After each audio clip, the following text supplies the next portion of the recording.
shepherd's love guides me to a place unknown. Magandang araw sa ating lahat. Ang ating pag-aaralan ngayon ay isa na namang magandang talakayin or aralin mula sa salita ng ating Panginoon. Of course, when we speak about trouble or trials and when we speak about crisis, yan ay mga bagay na familiar sa ating mga buhay. Ibig sabihin, hindi natin ito pwedeng takasan sapagkat ang totoo, dinadaanan natin lahat yan. So ang tanong natin ngayon, gaano kalaki ang trouble na dala-dala mo ngayon?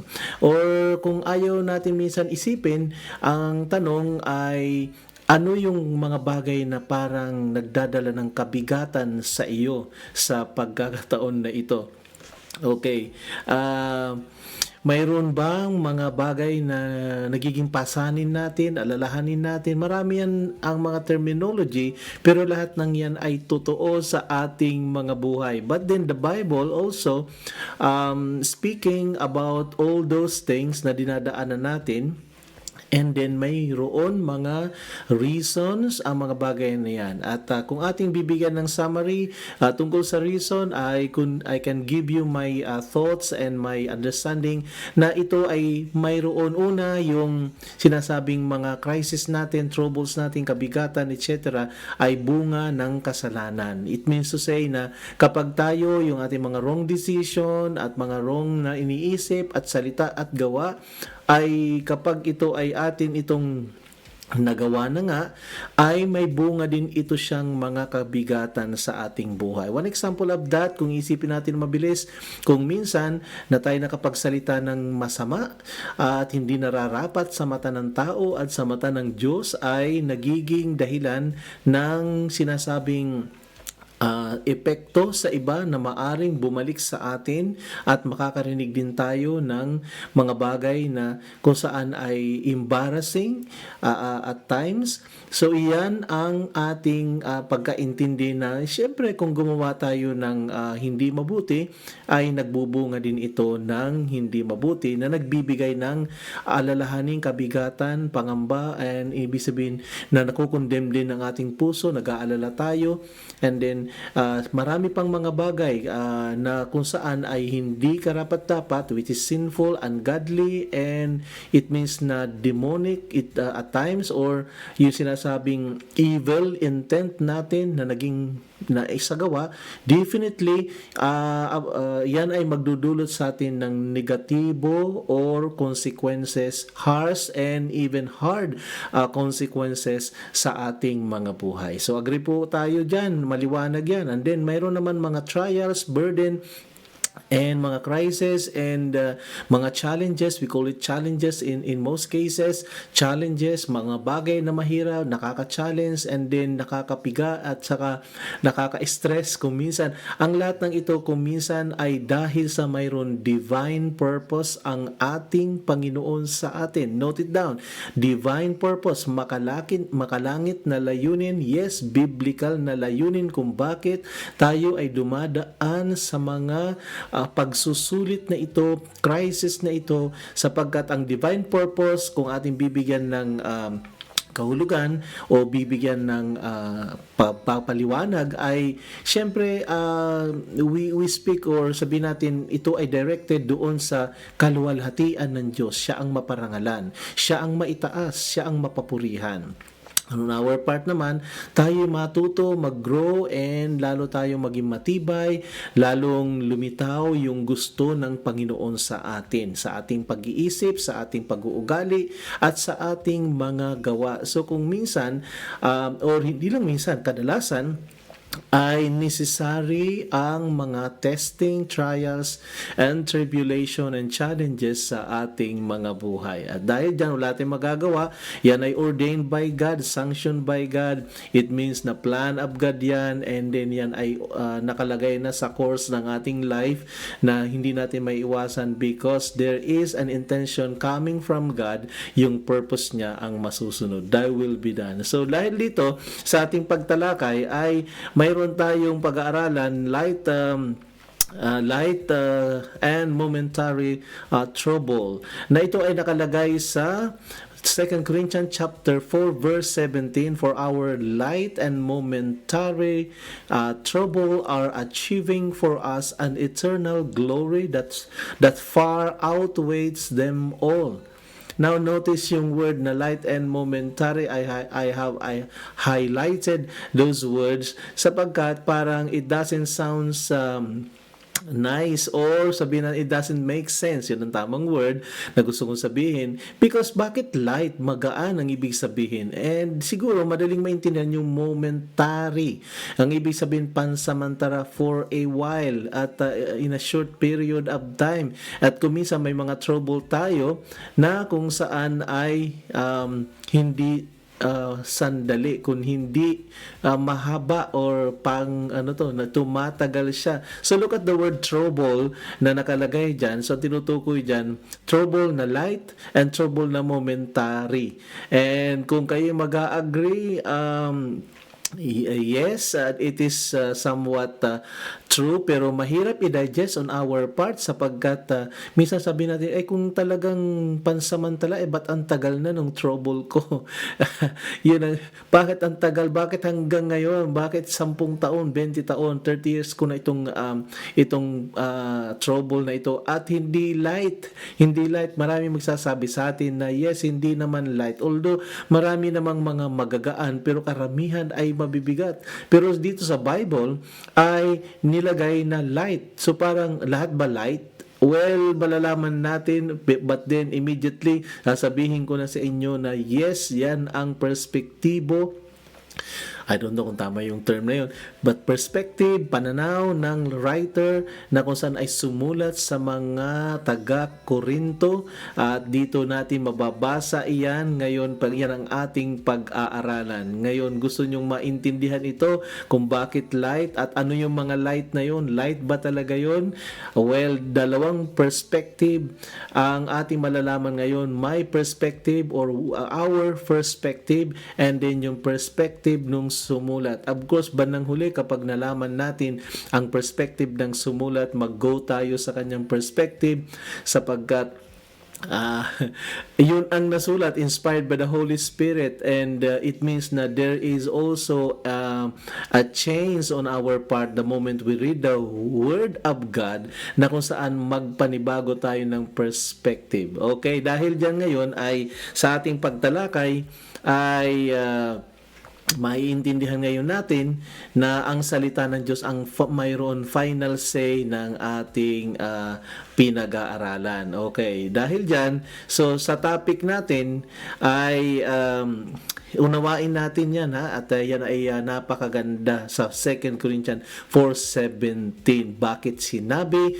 na light and momentary trouble, and then of course ang ibig sabihin niyan ay yung trial na ito ay magli-lead according to 2 Corinthians 4:17, it will lead us to eternal glory, at it means that it produces yung sinasabing eternal glory, lead to eternal glory and produces eternal glory. Okay, dahil yan ang ibig sabihin at magiging ating punto ng ating pag-aaralan. So ngayon, ang isang tanong, what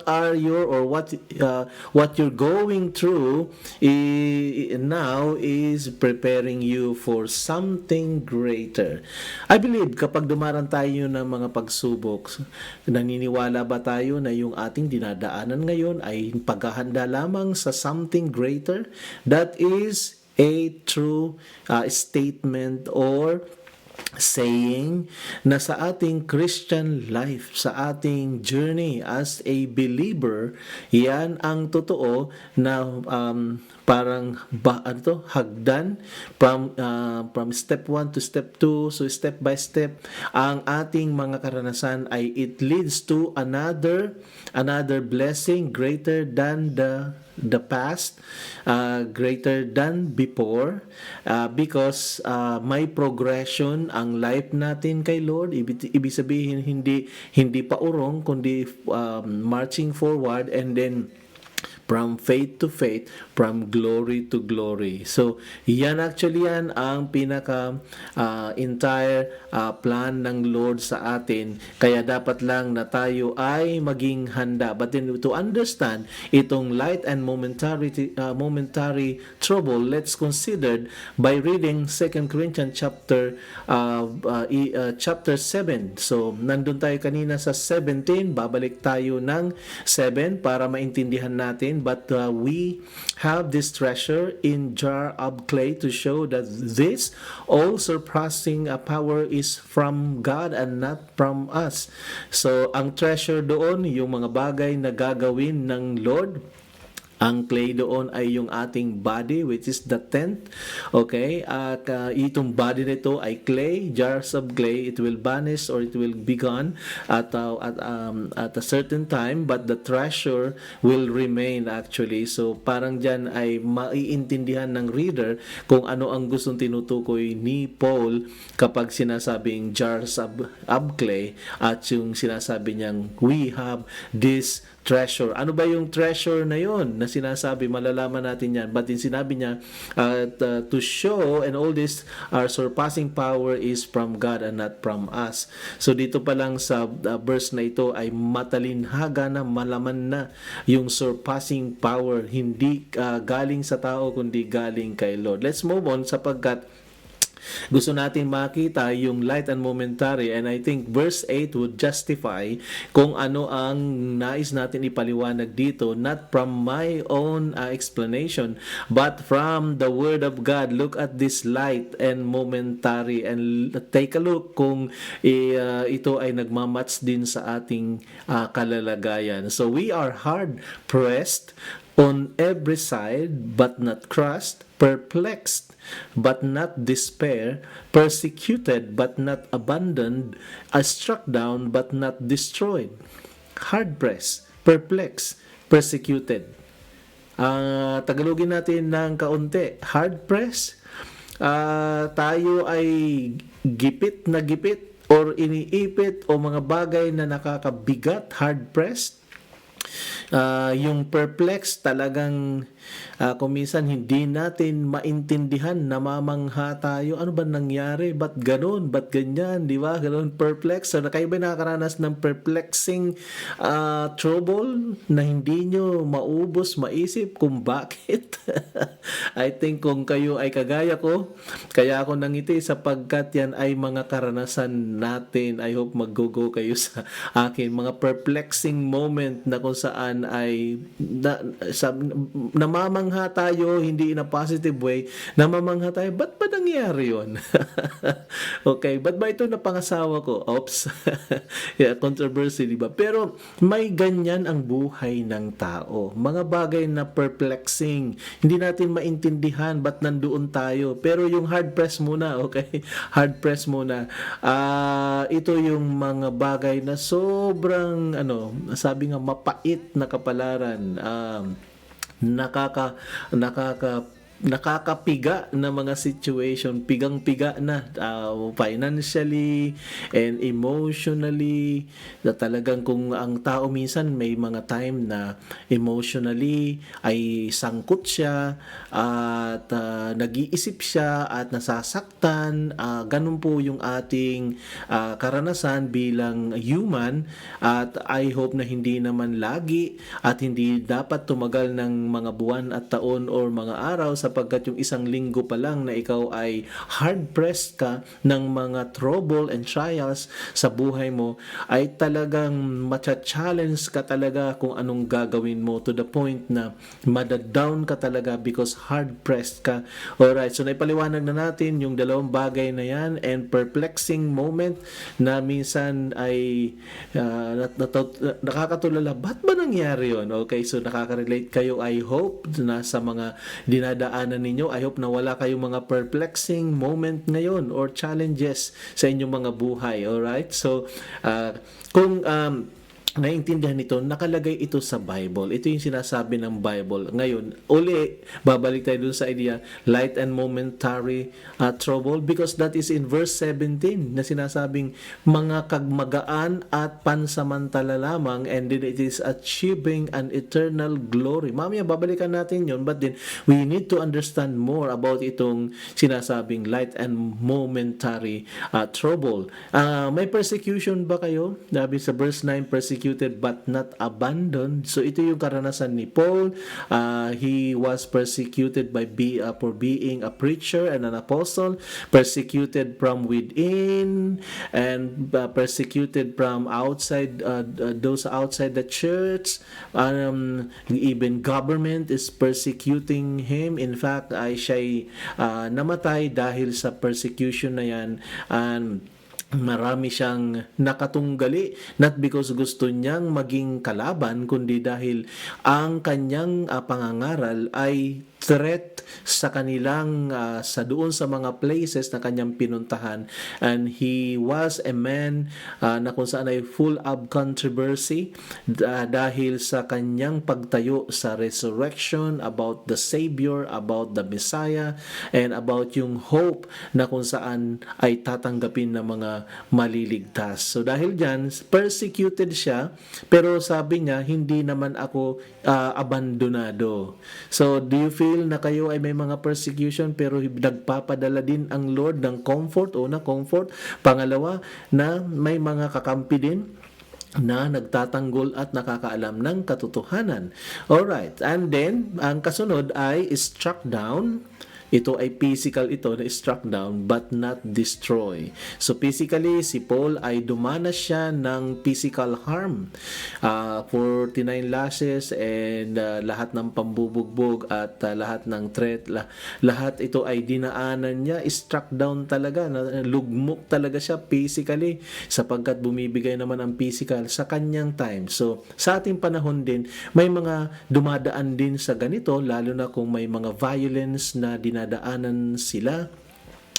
Yes, hindi natin masasabi kung sino, pero kung may nakikinig na ganyan ang kalagayan at you are persecuted and struck down because of your faith, and then you are one of this na tinutukoy ng Biblia, and then ang sabi niya, but I am not destroy, hindi nawasak, sapagkat tagapagtanggol niya ang ating Panginoon, kasama nila ang ating Panginoon, and so on and so forth. Napakaganda na kahit anong trouble natin, may limitation yan. Pinag-aralan natin yan na ang lahat ng testing challenges ay mayroon limitation sa harapan ng Diyos. He sanction and He limits the amount and the gravity of atrocities, trials, and tribulation na dumaraan sa ating mga buhay. So dahil dyan, ang sabi ni Paul ay we carry around our body, in our body, the death of Jesus, so that the life of Jesus may also be revealed in our body. Yan ang perspective niya. Sa halip na siya magreklamo, ang iniisip niya ngayon, well, itong mga threat na ito, mga suffering na ito na dinadaanan at nasasaktan ng aking katawan ay nare-reveal hindi yung pagkatao ko. Ang dapat ma-reveal at nare-reveal ay ang life ng ating Panginoon, ang buhay ng Panginoong Jesus, na kung saan ay nahahayag sa kanilang mga katauhan dahil sa mga pagsubok na yan. That's the mabigat na perspective, I would say, sapagkat kung minsan pag tayo ay nakakaranas ng pagsubok, iba ang ating perspective at pananaw. Ibig sabihin, iba ang interpretation natin, ang conclusion natin. Minsan, ang sabi natin, bakit ganun? Ako naman ay nagbibigay, ako naman ay giver, ako naman ay nagsiserve, ako naman ay nasa church. Okay? Kung nakaka-relate kayo, yes, that is true, but then ang idea why na tayo ay mayroon kakaibang perspective because hindi pa natin thoroughly, I would say, isa sa mga reason na hindi natin nakikita ang bagay nito sapagkat hindi natin napapag-usapan yung perspective ng mga early Christian, lalo na yung apostle na si Paul, kung paano niya tinatanaw ang mga pagsubok sa kanyang buhay. So, good question. Paano mo tinatanaw at sinasalubong ang mga pagsubok mo sa buhay? Ito ba ay base sa pakiramdam at base sa human interpretation and your interpretation, o base ba sa interpretation and perspective pananaw ng salita ng Diyos? Ang masasabi ko sa ating lahat, mas maganda na ayon sa pananaw ng salita ng Diyos, kagaya nitong ating nababasa na ito na we carry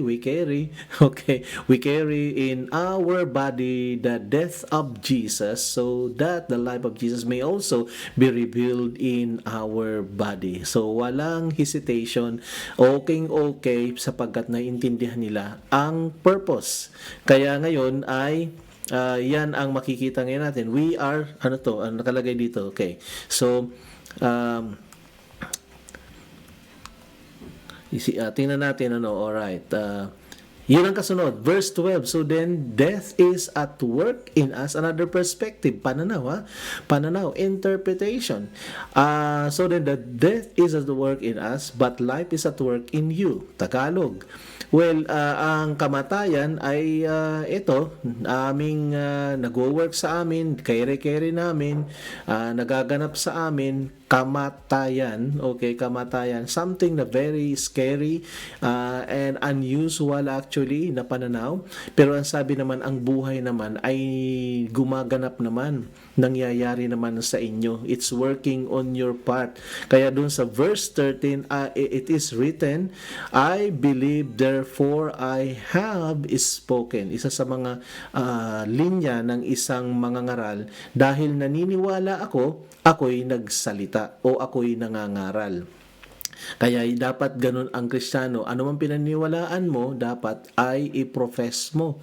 Ano man ang iyong pinaniwalaan, ipahayag mo. So si Pablo, ano ang kanyang pinaniniwalaan, yun ang kanyang pinapahayag. Very interesting. Since we have the same spirit of faith, we also believe that and therefore speak. Because we know that the one who raised the Lord Jesus from the dead will also raise us with Jesus and present us with you to Himself.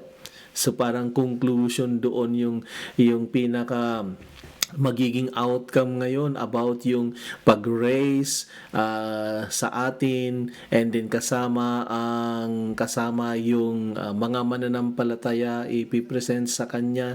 So ito yung mga conclusion niya dito na kumisan kailangan natin maintindihan. He is talking about yung the end result and the outcome and yung end game o katapusan ng lahat ng mga bagay. Ito'y magtatapos doon sa presentation ng mga taong binuhay na kasama ng ating Panginoon. So very interesting indeed yung portion na yan. Now, ang sabi niya doon, it is for your benefit, so that the grace that is reaching more and more people may cause as thanksgiving to overflow to the glory of God. Now, dito sa portion na ito ng verse 15, kung may mga taong parang nag-iisip na ano ba itong si Paul, parang nawawala yata ito sa kaisipan. Ba't niya sinasabi mga ito? Bakit minamagnify niya yung suffering and death and everything?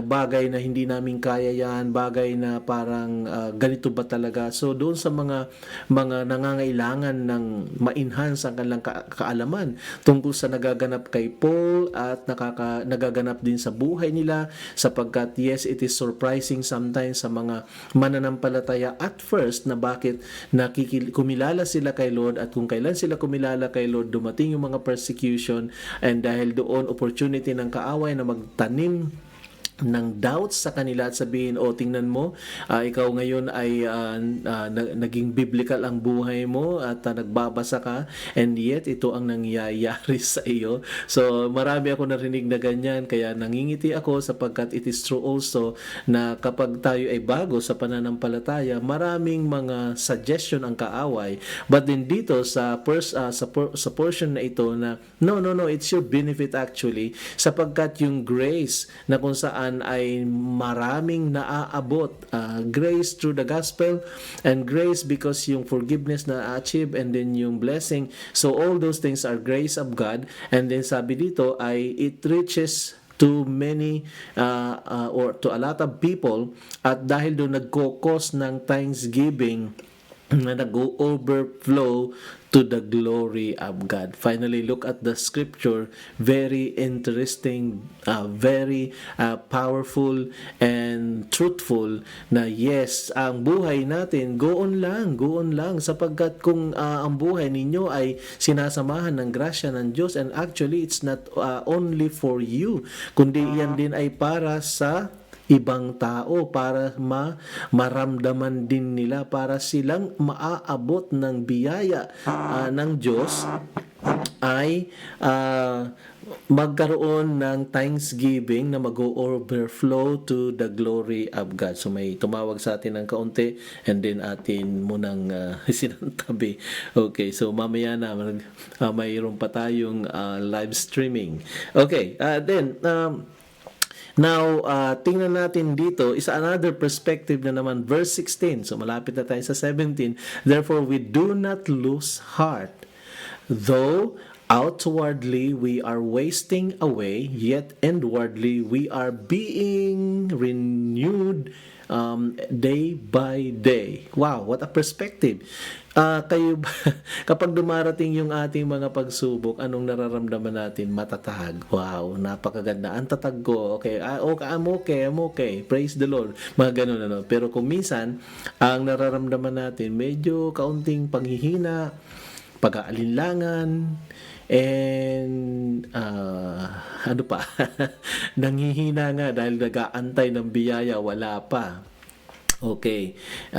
May mga iba-ibang reaction tayo, but then yung sinasabi ng Bible ay hindi kami nawawalan ng loob or losing our heart, or yung ibig sabihin nawawalan ng pag-asa. At sinasabi dito yung perspective na ito, yan ang matibay. And pag tinuko yung outward ay yes, physically parang maraming loss, maraming waste of time, or ibig sabihin maraming nagagastos tayong panahon sa ating paglilingkod, okay? And it means na gumagastos and then nawawalan, maraming mga sacrifices, totoo naman ang yung paglilingkod sa ating Panginoon, mayroon mga expenses yan, mayroon din mga physical sacrifice yan, emotional sacrifice and everything. So it's just like a wasting away. Pero sabi ng Bible, inwardly we are being renewed. Ano ibig sabihin ngayon ito? Na totoo na kung hindi ka naglingkod, hindi mo malalaman ang katotohanan, hindi ka rin mababago at hindi ka rin lalago, kaya yung renewal sa ating kalooban, sa ating pagkatao, nangyayari naman, totoo naman yan, I can affirm, and all of you will also say yes, na yes, we are being renewed every day. Yan ang sinasabi ng scripture, kaya napakahalaga na tayo ay nagkakaroon ng patuloy na renewal, being refresh every day, because dahil doon sa mga light and momentary trouble, which is in fact ay kadalasan, totoo lang, ay hindi minsan magaan, kadalasan ay mabigat. Alright, so dahil dyan, doon nyo ngayon may intindihan yung sinasabi ng verse 17.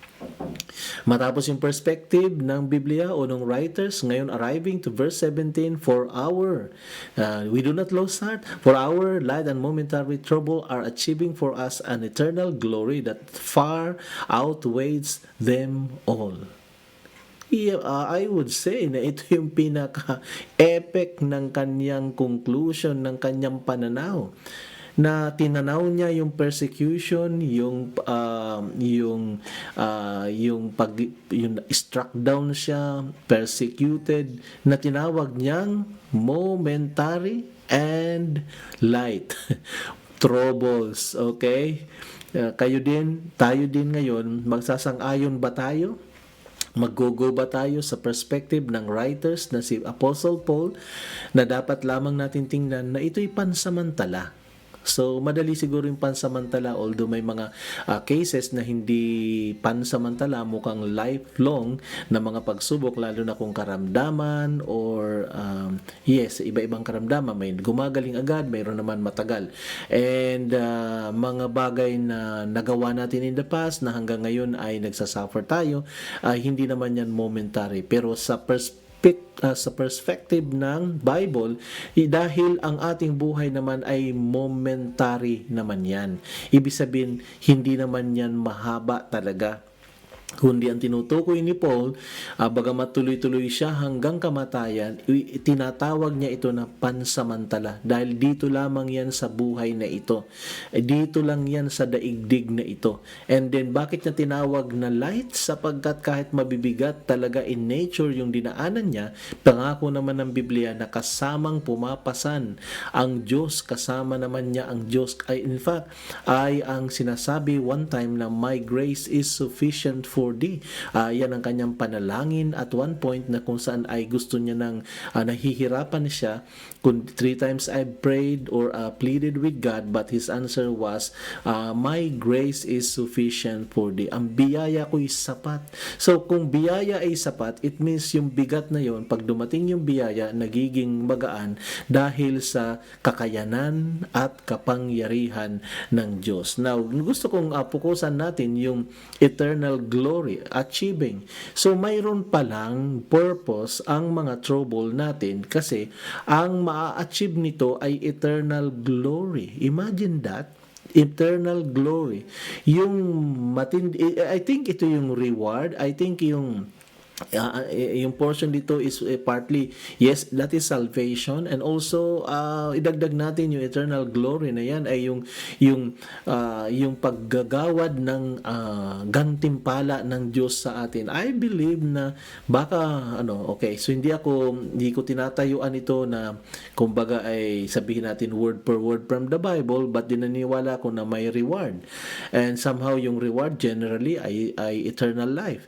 And then iniisip ko na depende sa nagawa mo rito ay mayroon pang gantimpala, which is mababasa naman natin yan na gagantihan ng Panginoon ang mga ginawa natin o ayon sa ating mga ginawa. So iba-iba tayo ng sakripisyo, iba-iba tayo ng nagawa sa Panginoon, and then walang bagay na kung saan ay makakalagpas sa kanyang pagpapala na sinasabi nga ay kung dito sa lupa ay hindi ka tumanggap, huwag kang mag-alala sapagkat lahat naman ng bagay ay hindi lihim sa Diyos at doon ay gagantihan niya ang mga nagawa natin para sa kanyang pangalan. So dahil dyan, yung eternal glory na yon, glorious yon, beautiful yon, beyond description yon, and siyempre dahil siya ang gagawa noon, kaya eternal glory, walang katapusan na kaluwalhatian. So yan ngayon ang dapat nating maintindihan sa pagtalakay natin ito. So mga additional sa verse 18, so we fix our eyes not on what is seen but on what is unseen, since what is seen is temporary, but what is unseen is eternal. So, dyan lamang ay spirituality ngayon ito sapagkat ang money, pera, lahat, bahay, kotse, at mga ari-arian, lupa or what, ay mga bagay na nakikita. Pero yan ay temporary. Yung mga bagay naman na hindi nakikita, yan naman ay eternal. So, nangangailangan dito ng pananampalataya at focus na kung saan ay yes, I am a believer of mga bagay na eternal. That's why sa ngayon, anything that is eternal, I would gladly do it and no hesitation, and I am aligning my heart for eternal things. Ang mga bagay na hindi nakikita, I am aligning my heart. It means to say na I am training myself to love it and even to study and understand about it, so that magiging focus yung heart ko hindi sa mga bagay na material na nawawala, kundi sa mga bagay na kung saan ay hindi mawawala. Hindi siya temporary, kundi eternal siya by nature. Kaya sa pagkakataon na ito, ang ating magiging mga dapat isipin na ang mga trials na ito ay expected na dapat. Ibig sabihin, hindi na dapat tayo nasusurprise matapos natin mabasa, mapag-aralan at makita sa buhay mismo ng bawat isa atin at buhay ng mga individual na mananampalataya na we are going through as a church with so many trials, with so many testing, and also even the world ay may mga challenges and hardship and lahat ng kahirapan ay dinadaanan. Pero lahat ng trials, lalo na sa isang mananampalataya, mayroon niyang kadahilanan. It has a purpose. And also, yes, it is true na pag dumaraan tayo ng mga mahihirap na bagay, ito ay refining moment natin sa ating journey. So, it is there to refine us and even redirect us. And idea doon is even to place some correction or malagay tayo sa correction because of those trials. Natututo tayo. Diba? Natututo tayo sa ating mga karanasan. Karanasan doon, yung ating natututunan na magaganda ay sa panahon na tayo ay nagkamali. At maganda ang nagiging resultang natutunan natin. It also, na alam natin, ang mga trials na ito ay nagiging sanhi para tumatag tayo para sa susunod. Kung wala tayong practice, wala tayong karanasan, hindi tayo natututo, and then the first time na it hit us, doon pa lang tayo nakaka-realize kung gaano tayo ka-vulnerable, kung gaano tayo kalakas or kahina. But then after doon na tayo ay nakita natin yung idea na nakipag-connecta tayo sa Lord, na hiningi natin ang kanyang tulong, nagkakaroon tayo siyempre ng kalakasan, dahil yun din ang purpose ng Diyos, na pagdating ng ating mga pagsubok, ang purpose niyan ay para lumakas naman tayo sa ating pagtitiwala, paniniwala, at nang sa ganun pag nakita natin sa iba, makatulong tayo, at kung sakaling maulit-uli sa ibang kaparaanan in another degree, may baon na tayong pananampalataya, lakas ng pananampalataya. Sinasabi natin, hindi tayo pinabayaan in the past, ginawa ito ng Lord in the past, and now ako rin ay hindi pababayaan today. My God is the same yesterday, today, and forever. Okay, and then lastly, na kung saan when it comes to trials, tandaan natin, yan ay momentary or temporary. Okay, kaya minsan sa atin, Lord, mahaba-haba na, sabi mo temporary. Lord, inangkin ko na na yan ay magtatapos na yung mga pagsubok ko sa buhay. So mahalaga yan na makita natin na ganun ang mga pagsubok natin sa buhay. So ngayon, may mga ilang katanungan tayong ibibigay na when it comes doon sa mga trials na ito. Una sa lahat, magandang katanungan dito, tayo ba ay nagtitiwala sa Diyos sa gitna ng ating mga trial? Are we trusting God during or in times of our trials? Nagtitiwala ba tayo? Or matagal tayo magtiwala? Or immediate? Or instantly ay tiwala agad, okay? Or pwede rin na pagdating ng pagsubok, hindi nagtitiwala agad, nakikipag-away pa or nakikipag-wrestle pa sa kalooban ni Lord. But then ang pinaka-the best ay trust God immediately. Do not delay your trust, okay? So are we? Another thing is, tayo ba'y nag-grow dahil kapag dumaraan tayo sa ating mga struggle, nag-grow ba yung ating faith, yung ating damdamin, kaisipan, nag-grow ba tayo, nagiging matured ba tayo? I hope na hindi naman ma-waste yung mga kahirapan na yan at mga pagsubok na dinadaanan natin sa buhay. I hope na ito'y magdulot ng paglago naman on our part, na ibig sabihin hindi tayo baby Christian forever. Tayo ay nagiging strong Christian dahil na rin sa mga pagsubok na kung saan ay tinanaw natin na may kalooban at purpose ang Diyos sa ating buhay. The question is, are you growing in the midst of your trials? Okay, and then dahil doon, pinaka-importante na katanungan, which is the last, ay tayo ba'y napupuno ng pag-asa? Nagiging hopeful ba tayo kapag dumarating na yung mga pagsubok o pag nasa gitna tayo ng pagsubok natin sa harapan ng Panginoon? Tayo ba'y hinahawakan ba natin? Are we hanging on or holding on to our hope? Okay. Or are we heading doon sa portion na we are about, or gusto natin na magkaroon tayo ng sinasabing pag-asa sa ating mga kalalagayan. So ngayon ay yan ang ating mga dapat na matandaan. So at least I hope na nalaman na natin kung ano ang gagawin natin ngayon. Anong gagawin natin kapag tayo ay may pagsubok. Masasabi ko na yes, it is only light and temporary or momentary, at tanawin natin to, magpanibago tayo ng perspective rather than yung tinuro ng mundo at ng tao na kung saan ay hindi biblical, kasi syempre bilang tao may mga na-develop tayo na mga pananaw pagdating sa mga pagsubok. Kung minsan ay negatibo, minsan ay degrading, ito naman ay bigay ng Panginoon, parang ganoon. And then siguro pinarurusahan ako, siguro dahil ito'y nagawa ko before, mga ganyan. So importante na mag-shift tayo sa perspective ng Bible, and then sa gitna ng ating mga unos, pagsubok, baha at ulan, ay dapat ay ganito po ang maganap sa atin sa verse 18. Fix your eyes, or our eyes. Ayan, yun, sinasabi, fix on eyes, your eyes on Jesus. He is the author and the finisher of our faith.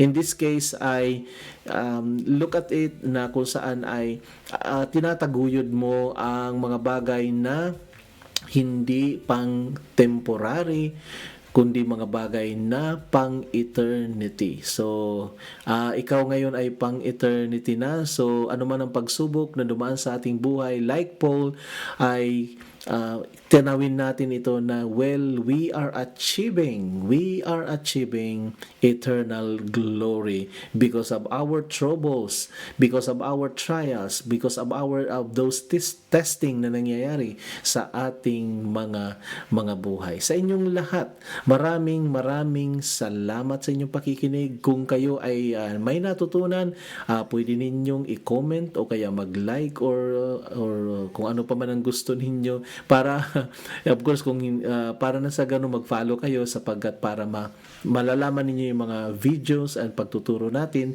sa susunod, and kayo ay makaka-catch up immediately. Thank you so much for listening, and see you next time.